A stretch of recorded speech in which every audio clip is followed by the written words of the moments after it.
and historic occasion, the 1992 season is now officially underway. So bring it on. He's back at the wall, jumps up, and he made a spectacular catch. Take a chance and we can reach out for the sun. They did it! They did it!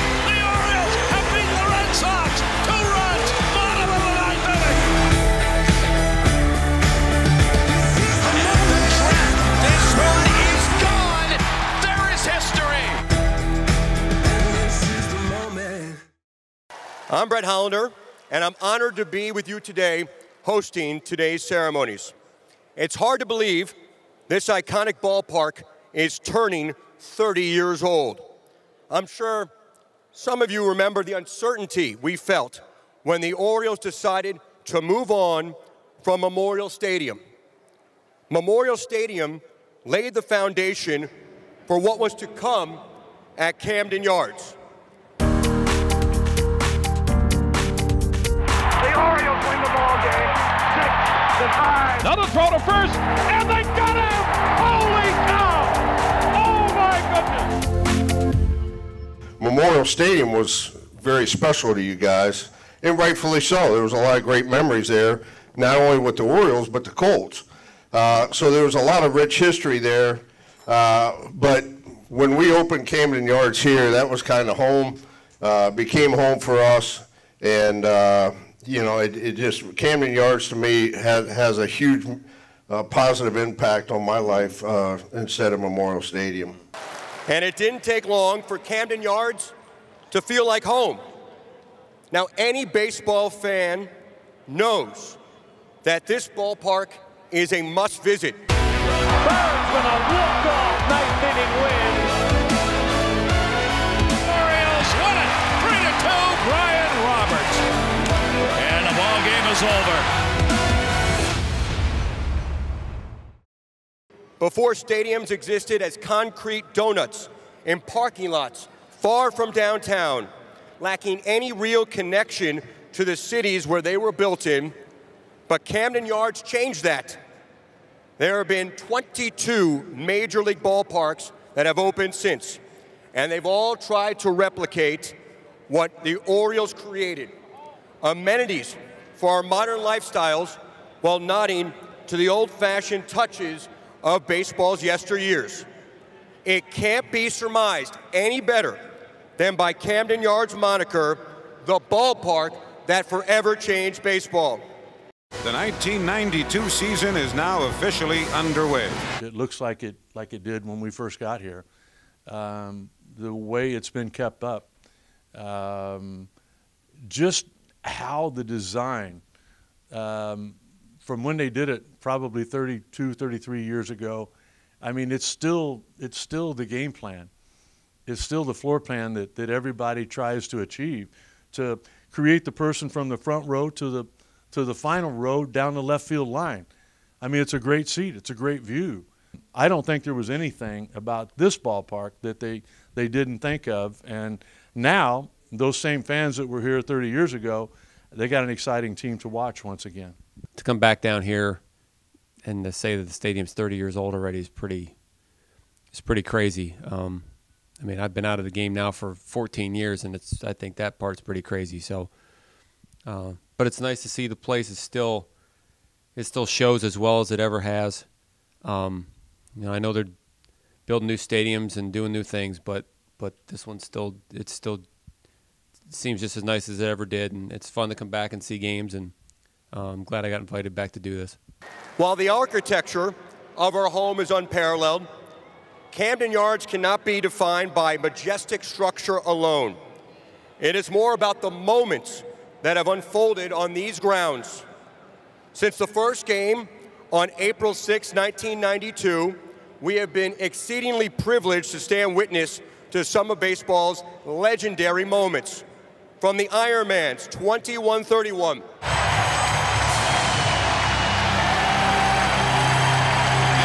Comes out now, doffs his cap. All of his teammates surrounding him. To the double in Game 2 of the ALDS. Cruz is in. Pierce is in. Hardy around third. He's going to try to score.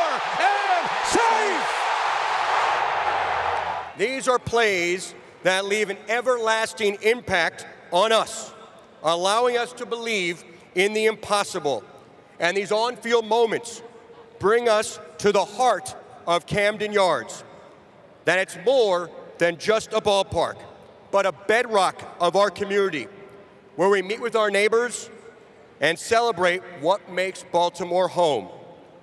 Within these walls, we are shielded from an ever-changing world around us. The beauty of baseball is that we do not measure in time, but in familiar patterns of 3 strikes and 3 outs and 3 times 3 innings. For a few hours every day, we sit and enjoy the O's, casting aside the worries of tomorrow to create indelible moments with our friends, families, and the people we cherish deeply. What makes Camden Yards more than just a ballpark is you, Orioles fans. As we begin our celebration of Camden Yards, we're thrilled to be joined by former Orioles who have been an integral part of authoring the story of this ballpark. First, let's hear from an Orioles legend who, while unable to attend in person, is celebrating with us from afar. Hi everybody, Cal Ripken here. I am so sorry that I can't be at the best ballpark in the league on this special day. Oriole Park at Camden Yards set the standard for what a great ballpark looks and feels like, and has led to so many other wonderful parks around the country. We are so lucky to have this special place right here in Baltimore. I remember when it was being built, and I thought, why do we need a new ballpark? Memorial Stadium is just fine. It was home, and it was the ballpark we all grew up in. That changed the minute we walked into Oriole Park. It felt special from the very beginning. I was lucky enough to play about half my career at Memorial Stadium and half at Camden Yards, and have so many special memories from each. Oriole Park at Camden Yards remains one of the finest ballparks there is, and I am so excited for the years ahead, for this team, as well as future generations of players creating memories for the fans moving forward. Have a wonderful day, and let's go O's. Coming up, I go to Johnny with 10 days left in spring training, and I said, Johnny, you're making a big mistake. The Orioles have won it, and Sutcliffe has the shutout. Sutcliffe, what a performance. Camden Yards wrote the first page of its illustrious history on April 6, 1992. And this Cy Young winner got the call to throw out the first pitch on opening day. He spent 2 seasons in Baltimore, and we'll forever remember him as the man who threw a shutout to officially inaugurate the ballpark that forever changed baseball. Sutcliffe, 1 out away. He's 1 strike away. Sorrento takes a call, strike 3. The Orioles have won it, and Sutcliffe has the shutout. Sutcliffe, what a performance. All right, Sut. So you signed with the Orioles in '92, right? You had options. There were other places for you to go going into the offseason in '91. Tell us about the recruiting process and how you ended up becoming an Oriole in '92. You know, I'll be real honest, as a lot of you know, the Orioles finished last in 1991. My plan was to go somewhere where you could possibly win. I got a call that winter from Johnny Oates, who was a catcher for me my rookie year with the Dodgers. I was 6-0 with Johnny, very important that year. Won the Rookie of the Year. In 1984, I got traded to the Cubs. Our bullpen coach was Johnny Oates. I'd come from the American League, didn't know a thing about the National League. I got my scouting report from Johnny Oates. That was the year I went 16-1 and won the Cy Young. Everything had to do with Johnny, the 2 big years that I had, and he asked me as a favor to fly back in '91. He wanted me to be a Baltimore Oriole. Camden Yards was just going to open up. I had no intention. I was 37 years old. I don't need to be in the American League East, okay? I can't throw 90 miles an hour anymore, whatever. Anyway, I fly back. Johnny walks me to the mound right out there. And it was December. The stadium wasn't completed. But Devo, you could tell from the first moment you saw it. I mean, I got goosebumps on me right now. That it was special. There was nothing else like it. And as we get to the mound, he looks to me, and I know, Ben, you and Moose know the story. He tells me, he goes, you're gonna pitch the first game ever in this ballpark. And Jace, I kind of went, wow, that'd be kind of cool. So I said, okay. I said, I told my agent, get something done, we'll get it done. So I almost messed the whole thing up because, as a lot of you know from 5 years ago, I think I told the same story. I go to Johnny with 10 days left in spring training. And I said, Johnny, you're making a big mistake. I go, I shouldn't pitch the opening day because Mike Mussina is a lot better than me. And Johnny goes, Ben McDonald's a lot better than you are too. And I'm like, well, why am I pitching the opener? He goes, because I don't want them to have to deal with that pressure. I want to line them up with the number 3 and number 4 guys, because for us to be in contention and have a chance to win a division, we're going to have to do it on the right arms of those 2 guys. I want them to get off to a good start. Well, I think combined they were 20 games over 500. We were only like 12 games over as a team. But Johnny was exactly right. I mean, those 2 guys were a big part of the reason. And I got fortunate that I couldn't talk Johnny out of letting me pitch opening day. Yeah, well, Sutton did pretty well. You won 16 games that year. You did pretty good in 92. Yeah. Well, hold on. Devo, how many times did I send you over that center field wall? That's why he never called him for me. He was tired of chasing yours down. That's what it was. Chris, you drove in the first run ever here at Camden Yards. Tell me what that was like. Well, it was actually nerve-wracking because Sam Horn was on second. No, take it was a triple to score him from there. I had to hit the ball a long way to score Sam, but that was actually a special moment to open up a ballpark, being able to catch this guy here. I think everything about it was a special day, but to be able to come out and hit the first RBI and go on to win the game 2-0.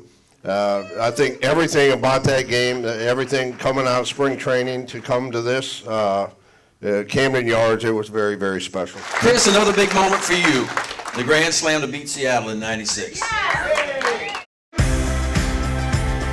The next several years built towards the Orioles' return to the postseason in 1996, the first time Camden Yards hosted October baseball. Those O's were bolstered by this catcher's offensive season, a season in which he joined a list of just 23 names that have hit the ultimate grand slam to showcase this ballpark's flair for the dramatic. And it's not over yet. 2 outs, bases loaded, bottom of the 9th, 13-10 Mariners. 3-2 the count. And the pinch. Swinging a long drive to left center field. It is gone! A grand slam! The Orioles have won it! A grand slam to win it! Can you believe it? Oh boy! Orioles down 13-10, bases loaded, 2 outs. Walk us through that. Norm Charlton on the mound? Was it Norm? It was Norm. Yeah. Yeah. Forkball? It was. Hanging forker. Hanging. All right. Yeah. No, that was pretty special. I mean, anytime you can hit a grand slam in a game, it's awesome. Alex Rodriguez had actually hit a grand slam off of Alan Mills earlier in the game that actually put them ahead by 3. And then, fortunately for us, we had a few hitters come up before me. I think Cal walked. I think Alomar walked. Bobby Bonilla hit a double. So there was a lot of things that happened to get to my spot. But it was a 3-2 count, 2 outs, bottom of the 9th. What's all these cliches? I don't even remember. It's the ultimate grand slam. Ultimate, that's it. Is what they classified it, but it's kind of like a backyard ball game back in the day when you'd play. Full count, 2 outs, bottom of the 9th. You wanted to be the hero, and this day I happened to be the hero and hit a grand slam, walk off, and we won 14-13. Those who are still here at Camden Yards are just berserk. Seen a scene like this. This is one of the wildest games I have ever seen in my life. Coming up, one of the best defensive play in the game is catching a home run. He's back at the wall, jumps up, and he made a spectacular catch! An incredible catch by Devereaux! It takes the heart away from the hitter, and it really hypes your team and it hypes a pitcher.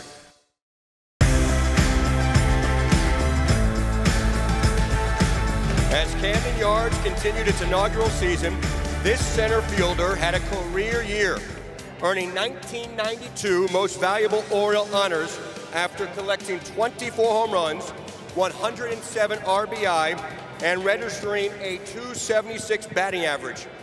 He set the bar incredibly high very quickly for what remains one of the greatest catches in the history of this park. Sutcliffe delivers. There's a drive deep into left center field. Back goes Devereaux. He's back on the warning track. He's back at the wall. Jumps up, and he made a spectacular catch! An incredible catch by Devereaux! The runners have to return, and it's still 0-0 thanks to Mike Devereaux, who brought it back into the ballpark. Sut was pitching, which he was throwing a tremendous game. Opening day here at Camden Yards. And Joe Carter hitting, obviously, I had to play him back. He can hit the ball pretty well. And I saw the ball go up. And the thing is, Sammy Snyder, who was our bullpen catcher, he always, during infield, he'd hit us balls that were going over the fence, and myself and Finley and Brady Anderson, Orslack, all these guys would practice catching balls over the fence, and we worked on it. And so we'd always enjoy watching each other make great plays, and we definitely cherished our defensive play. And had the opportunity, it happened to work out perfectly. I didn't know if I was going to make the catch or not, and it just evolved into a way to where it happened. I've always thought that the best play, one of the best defensive play in the game is catching a home run. In the corner, running it down, leaps up, and he made the catch. Gentry thinks he's got room. He'll go up, and he'll make the catch. At the wall. Jones up. Oh, yeah, I got it. Mullins at the wall, and he got it. Are you kidding? No way. It takes the heart away from the hitter, and it really hypes your team, and it hypes a pitcher. And how do you think it feels for a pitcher that when the outfielder gets to a ball right at the edge of the wall and he reaches up and he actually catches it and then flicks it over for a 3-run home run? I mean, how does that feel for the team and the pitcher and all that? Well, first of all, I don't like pitchers, period. And the pitchers of the day, I mean, you guys, Messina, you made it easy to play out there because, we could play easy. But I'll tell you what, the last thing I wanted to do is give that dude another home run. So you didn't like him either? Yeah, he hit enough of home runs. Exactly. This 8-time All-Star spent 12 seasons with the Orioles prior to Camden Yards' inauguration, but received a hero's welcome upon his return home in 1996. As if it were simply destined to be, Eddie came home and made history, promptly hitting his 500th career home run into the right field bleachers before the Orioles faithful, a moment that stands forever in that orange seat in Section 96. Eddie sends on the deep right field. Way back, and there is number 500 for Eddie Murray.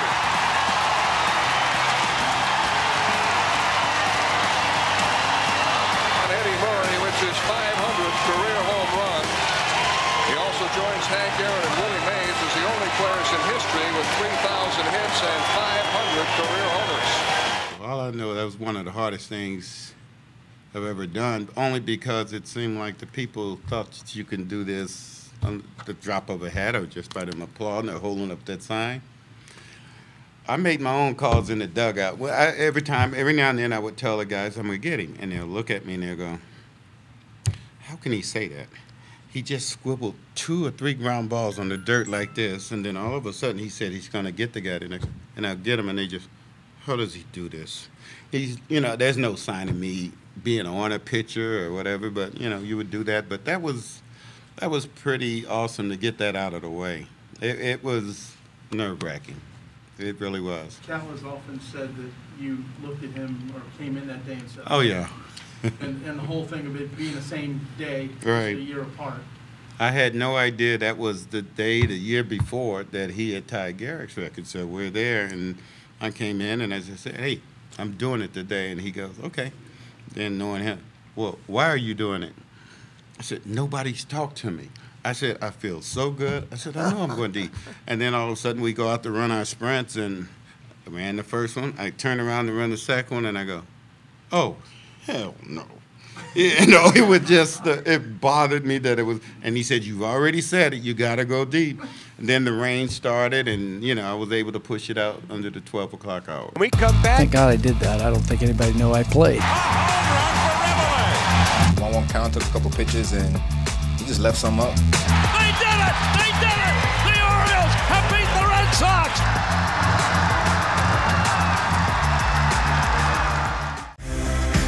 Building off their 1996 wild card success, the Orioles captured the 1997 AL East, going wire to wire and facing off with the Mariners in a dramatic division series. This utility infielder spent 3 seasons with Baltimore, embodying the Orioles' next man up mentality. On October 5th, with the berth to the ALCS on the line, he found himself in the ultimate David versus Goliath matchup, facing one of the best pitchers of his generation, Randy Johnson. And on one swing of the bat, he stunned the baseball world. Fastball hit high and deep into left field.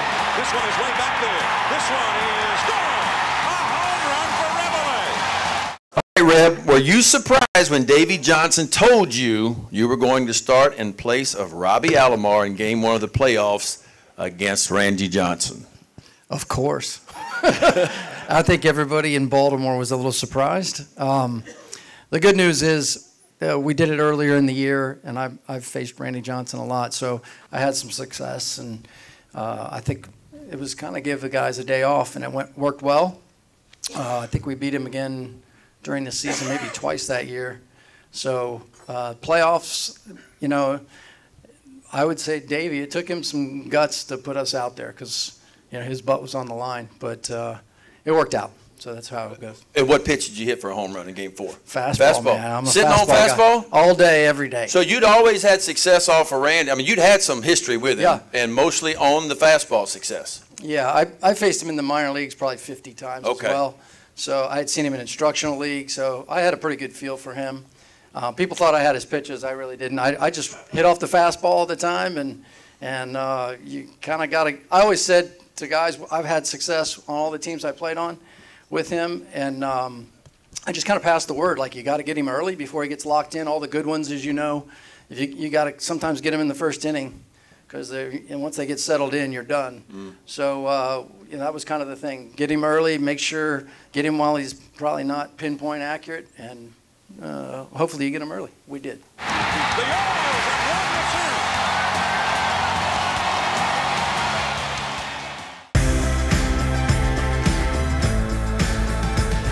With one swing, this infielder changed the momentum and laid a foundation for what an Orioles dominance was to come. He spent 4 seasons in Baltimore, and he specialized in crushing the Boston Red Sox, cementing his legacy to Camden Yards during Game 162 with a curse. Here comes the 1-1 delivery. Line drive. Into left, Crawford coming on, he trapped it. Here comes Reimold, here comes the throw. It is too late, and the Orioles have won the game. They did it! They did it! They did it! The Orioles have beat the Red Sox. 2 runs, bottom of the 9th inning. And they're going crazy. And right now it looks as though the Orioles had won the pennant. And the season ends on a walk-off. Robert, the Orioles trailed the Red Sox 3-2 in the last game of the 2011 season. You had a 3-run double off of Jonathan Papelbon the previous week at Boston to beat the Red Sox, right? So now you come up in the last of the 9th after Chris Davis and Nolan Reimold had 2 out doubles to tie the game. Now you're facing Papelbon again. What pitch were you looking for? I mean, my whole career I just been a fastball hitter. I ain't learned. Still don't know how to hit a slider, but I was just looking for something up. I mean, I knew he had like 3 or 4 pitches or something like that, and I was just looking for something up, and you know, I was just trying to. I took a couple pitches just to, you know, take in the moment. You know. Had you had success off of him in the past, other than a few weeks earlier? Had you had a lot of success off him in your career? At first he was a little difficult, but then I got, you know, he was basically the same pitch every time. He did the same thing every time toward me, so I picked up on that. So when he left this stuff up, he was pretty much flat. Well, that's what I thought. But yeah, like 1-1 count, took a couple pitches, and he just left some up. Man, I was just hoping Carl Crawford didn't cover that ground and catch that ball. That's right. We come back. Proud of what I was able to do for 18 years, and the 10 years I've spent here were great years, and we won a lot of games and drilled a lot of fans, and I really enjoyed it. Hall of Famer, the Moose, Mike Mussina.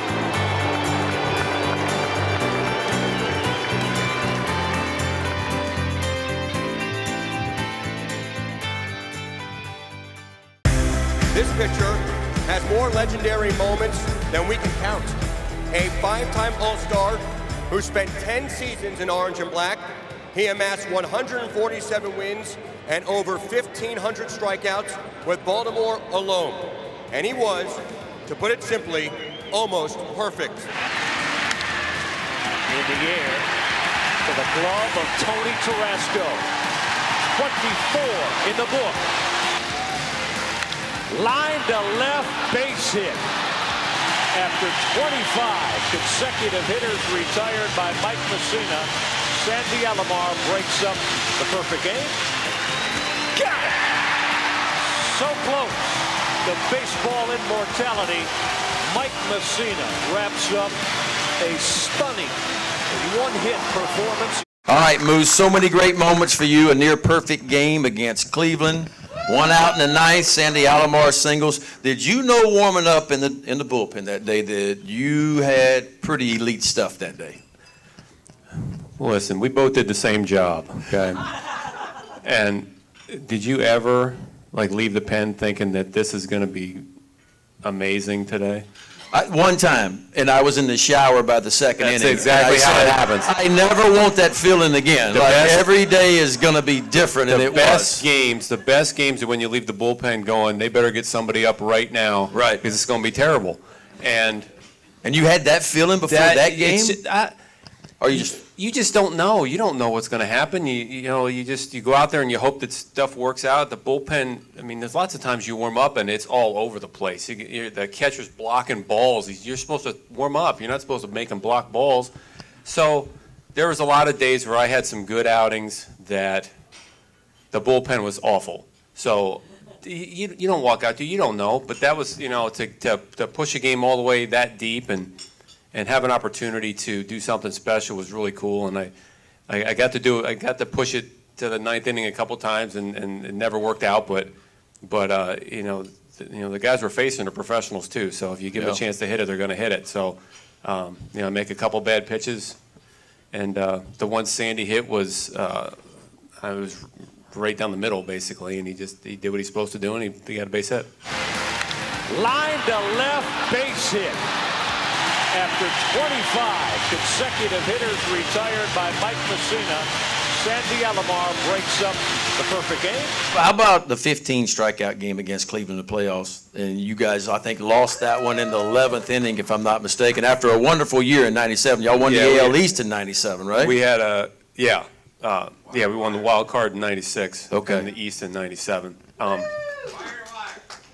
Yeah, wire to wire, which means.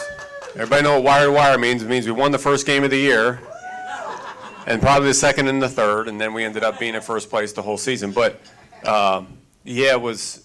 I think the elements helped us out that day. I think we played like a 4:00 start in October, so the sun was kind of low in the sky, and it was reflecting off some stuff because I think I pitched against Hershiser, and he struck out a bunch of guys too. So, but it was, to get in the playoffs again with this organization that hadn't been there for quite a few years, and to get to the American League Championship Series and just to experience that kind of thing, the excitement and the fans being in it and coming to this stadium, because I was here with Ben and Sutton when we opened this place up, and it was packed every night for a long time, and the nights that the top row wasn't filled was weird nights when we'd come to the ballpark and have games. So the postseason was great, and the opportunity to get out there and do that for this team at the time was a special moment for me. And And any of us who get a chance to play in the big leagues to get to the playoffs is a great opportunity. And I know you've seen New Camden Yards in left field. How nice would it have been to pitch in this too? How nice would it have been to pitch in this ballpark? I think you got to look at it both ways because, there's guys on our team hitting the ball with now a farther left field than there used to be, and I saw a lot of guys hit balls that scraped into the second row back there, and the guy jumped up, and you wondered if he caught it, and he didn't catch it. And so we got some offensive support because the fence was – the joke was it was 346. They just switched the two numbers in left center. It said 364 on the wall, but I really think it was 346 because it didn't take very much to hit the ball out to left center field. But like I said, we might have given up a couple, but I think our guys got a couple for us. So – just keep the ball down and don't let them hit it up in the air. That's right. Easier said than done. Well, I know, but that's the idea, That's right? the idea. Keep the ball down. The O's began a successful run, peaking with a division crown in 2014, with this pitcher taking charge on the mound for 5 innings. The Orioles secured their win over the Toronto Blue Jays and clinched the American League East title. And he struck him out. We always talk about mechanics, but it's also about emotions. Well, the fans certainly are behind him. Struck him out. And Ubaldo has found it. So he will lead with a 4-2 lead, giving the Orioles a chance to win. There's Pierce, and the Orioles are champions of the AL East. It's pretty special to be back here. This is a team that gave me the opportunity to see my dream come true. Like when I signed as a free agent, we had a really special moment, especially back in 2014 when we won the division, right? So it is pretty special to be back. As a player, that's the type of atmosphere that you expect, that you dream of. 2014. When we were winning, every time we get to the stadium, you knew you were playing for something, and that you were gonna have all the fans backing you up. So it was an unbelievable experience, and then and hopefully they keep living that kind of atmosphere. Like I say, these people deserve that. I went to the World Series. I pitched a no-hitter, but that night was beautiful. That was beautiful. That was I was grateful to be part of that team, and then especially that night too. It was unbelievable. Up next, I was almost laughing to myself, like I can't even see the second baseman. Like how am I going to see where this ball goes?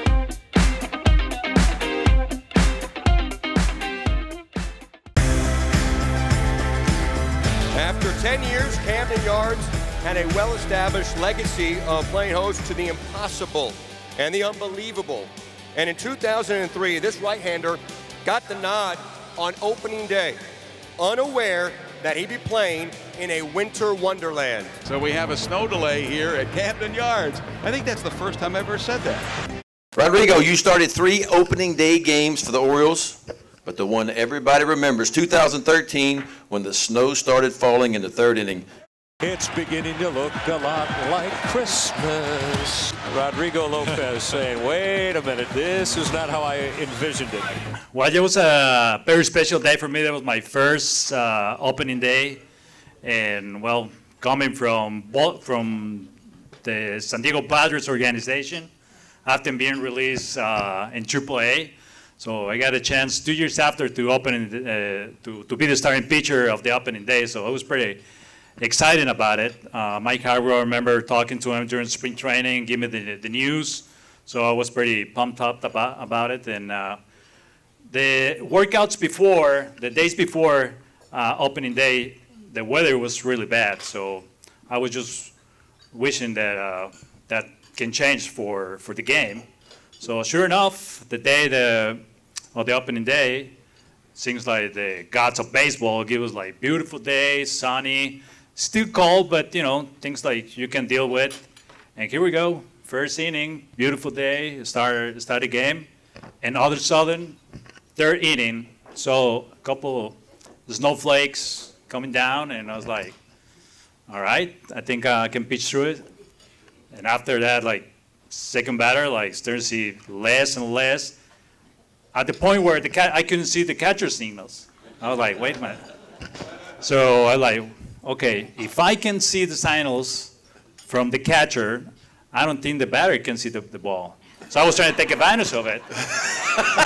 So you started thinking this might not be a bad idea. Maybe I need to keep pitching. Yeah, exactly. And I got runners on, so I was like trying to get this inning and probably, be good. So I threw a terrible slider that in my mind was a perfect slider down and away, but I just saw the video and it was a terrible slider, hang up on the zone. Somehow he made a contact with the ball, and the ball goes in the air, and nobody knew where the ball was. 1-2 pitch. In the air, up the line and right. Gibbons can't find it. I'm not sure Chuck Merriweather could either. It landed fair. Jake Gibbons never had an opportunity to pick up the baseball, Jim. He was asking for help right from the beginning. Obviously, we're at a disadvantage when you can't even see a routine fly ball. And so, Jay, you're standing out in right field, and if he can't see the pitcher, the catcher signal's 60 feet 6 inches away. There's no way in heck that you even got a clue what's going on out in right field. I remember right before that pitch, I was almost laughing to myself, like, I can't even see the second baseman. Like, how am I going to see where this ball goes? Like, I was like, they're going to call this. Like, they're going to call it. By the way, Rodrigo was kind of got used to me misplaying balls in right, so it just happened to be snowing that day. But so you're just out there, and all of a sudden the ball just comes rolling out towards right center field, and you had no idea where it came from. I never saw it. I never saw the swing. I heard it. I heard the bat, and I'm just kind of like doing a circle, and next thing I know, I kind of look down, and this ball comes right by me, by my feet, from the stands. And I was like, well, this must be the ball. And I go run after it, and I just lob it in, not too hard, because nobody could see it, and that was it. Yeah. Well, you recovered pretty good, it sounds like. Yeah. You ended that season with a great year. I mean, it's a career year for you, 277, 23 homers, 100 RBIs. Pretty good after a start like that. Rodrigo, what are some of your other memories with your time here in Baltimore? What do you remember most? Oh. Well, I got good memories here. Even if I make my big league debut with the Padres in 2000, definitely be with the Orioles is what make me feel home. That was the organization who gave me a second chance. So definitely my first win in the big leagues was here. So I didn't have a chance to get a win with the Padres. And that win came me coming out of the bullpen. And I remember that day against the Tampa Bay Rays, or they were Rays back then. We scored 12 runs in 1 inning, and I think at the time that was a record. So I remember my first win with that special inning, and that game, Sidney Ponzon opens, there was a starter. So I guess in appreciation, because he didn't get a loss, he bought me 2 suits in New York. So. Up next. It's not an easy game, but as Mike Elias said, I think it's liftoff time, and I believe that too.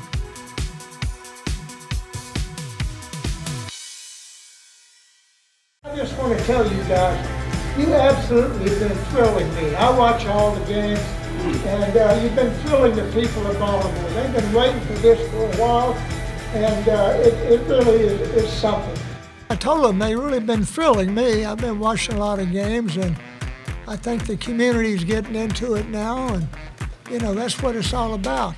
It's not an easy game, but as Mike Elias said, I think it's liftoff time, and I believe that too. I told them a couple little stories, and I just, it's not an easy game. It's a hard game. I told them at the time, when I was 18, I went to York, PA to play, and they said, we're going to bring you back if you do pretty well, which I did. And they brought me back, and I played against Washington Senators. Chuck Stobbs was pitching.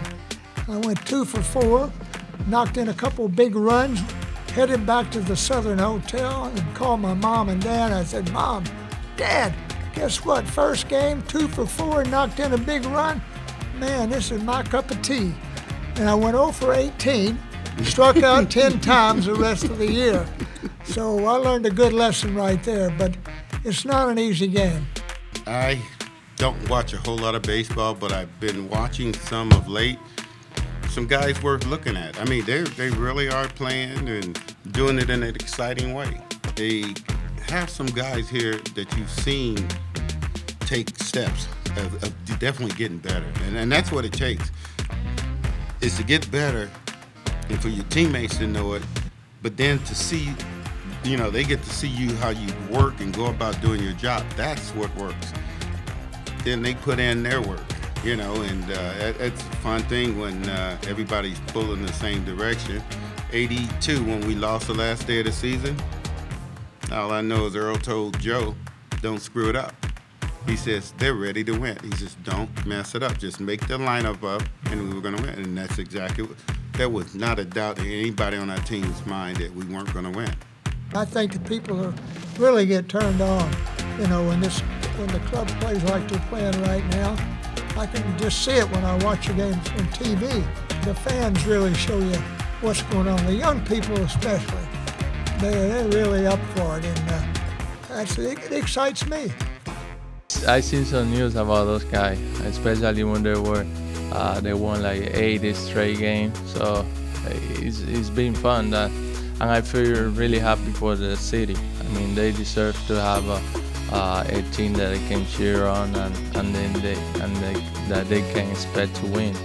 And the young guys, they have a lot of energy, I think, and you can see it every night. I mean, they playing hard, and they don't really care. They play in one of the toughest divisions. They go out there and they're winning. So that's what it's all about. If I could have one lineup in baseball right now, and I just went to the game the other night with Soto and Bell in San Diego. I know what the Dodgers have. I was there for the All-Star game. I know what the Yankees have done. I would take the Oriole lineup right now. Gets one at second, on to first. What a double play. One of the most ridiculous baseball games of the year. It belongs to the Baltimore Orioles. All the great talent, and you know, the young kid at third, Urias, the young kid Nevin, those guys need at-bats. I think they're just creating more at-bats to create an opportunity for this offense to get even better. Team's having a good year. If they finish out the year the way it's going, whether they win it or they don't, it looks like they're headed in the right direction. Web gyms for days to kick off this one. This game is alive. Rutzman into second base. 10 consecutive wins. It really makes it a lot more fun to play when you are winning. You know, whether it's, you know, you've won 10 in a row or, you know, 8 in a row, and all of a sudden the fans start to get the buzz around the city. So I think we're starting to see it again now. You know, I still follow a little bit from back in Southern California. Actually, my son reminds me of games like, Dad, they're playing really well, and I'm like, come on now, you know, and they're like, no, and then sure enough, you know, we got this young talent that's starting to, you know, come together. But it's going to happen again here. You know, it's just a matter of time. But and when it does, you know, I think the city will embrace it, and these stands will be filled again permanently. Can you believe it? Back-to-back jacks. Way back. That is gone. Absolutely crazy. They've done it again. Yeah, I think this place is going to go crazy when they actually do. I mean, the fans of Baltimore, like Rick said earlier, I mean, they're second to none, and they know their baseball, and they understand it, and they would know what they're getting if they ever got to that point. So, you know, it would be something I think that not only the current team, but teams in the future, obviously that's what you play the game for, is to get into a situation like that. We just came up short a few times, but I think that the fans here in Baltimore would go absolutely crazy if they were actually able to host a World Series game. There's confidence in this team, and it's great to see the fact that you see these guys winning. It's been a while, to bring some fun into the game and fun to the fans of Baltimore. And I think the future is bright, as far as the draft picks this year and all that. I think there's a good future for some winning baseball here in Baltimore, which is well deserved for this city. Once it does happen, and it will, hopefully sooner rather than later, it's going to be crazy. It is. I mean, because the fans of Baltimore, when I played here, were incredible. The best fans I've ever played in front of. And they deserve to have a playoff and a World Series here. And if it happens, I'm going to be here because I just want to see how it all fills out. And just to have a World Series here in Baltimore, in the Camden Yards, which is the best stadium in the country, I'd love to be here to check that out. A jam-packed Camden Yards as we celebrate the 30th anniversary of Oriole Park at Camden Yards. Mullen's on the run, a